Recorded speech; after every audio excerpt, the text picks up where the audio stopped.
Hello, CoastLife fans. We are back, and we have an important topic to discuss today, and I'm not quite sure where it's going to take us because it really depends on the person that's answering this question. But the question is, what's something that you didn't realize was optional and that you now do realize it is? Like, you don't necessarily have to do it. There's a bunch of these out there, and I can't wait to hear your answer, but I do want to speak to everybody at home first, because we will probably have this up on TikTok and things like that. If you're into that, go stitch it and put your own answers in there. We would love to see that. Absolutely, we would. I think this is one of those questions that, like, this is sort of the fun part about getting older, that there's so many things that you either just when your brain fully develops, or like you hit 30 and you just care less and you're like, I don't have to do that if I don't want to. Like, this is sort of the fun part of getting older, when you realize that there are so many things that truly are optional. And I do think one of them is pretending to know things when you really truly don't know. People are afraid to look stupid, like to ask something that it feels like an obvious question. People are afraid to ask and like foster that curiosity.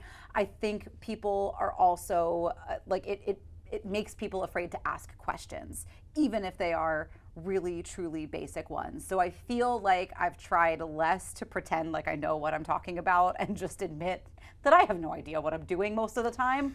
My wife likes to say, she's like, do you know that, or do you Charlie know that? Like are you just surmising? My brother is the same way. Are you surmising based off the indicators that go along with this that you know this, or have you actually read something about it? Well, and that's true. Like, when people ask you your opinion on maybe it is something a little controversial, and you're like, either I don't know enough to really truly answer that, or if I do have an opinion, I will preface it with, now, I don't really know that much about this, but if I had to guess, here's what I'm thinking. Or based off what evidence I do have or things that I do know to be true, here's my opinion. And then I'll always follow it up with, but I don't know.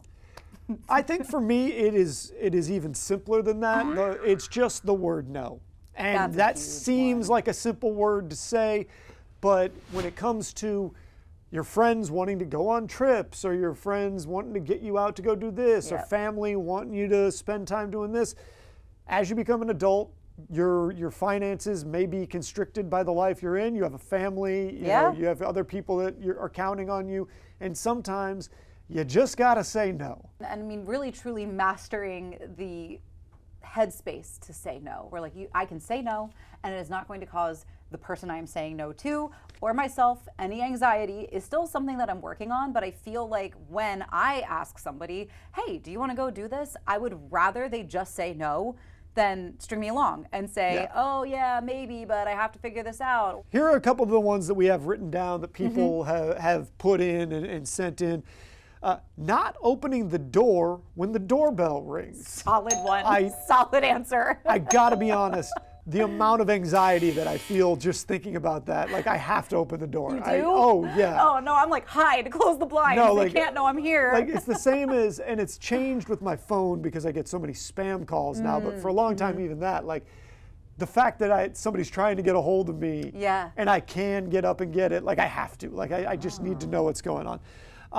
That you don't actually have to, well, we cover this, don't have to have an opinion on everything. A person was talking stupid and a person didn't want to argue and they just got up and walked away without saying a word. So just not correcting people that you know are wrong, because the amount of effort it's going to take and the chance that you're actually going to convince them that they're right isn't worth it.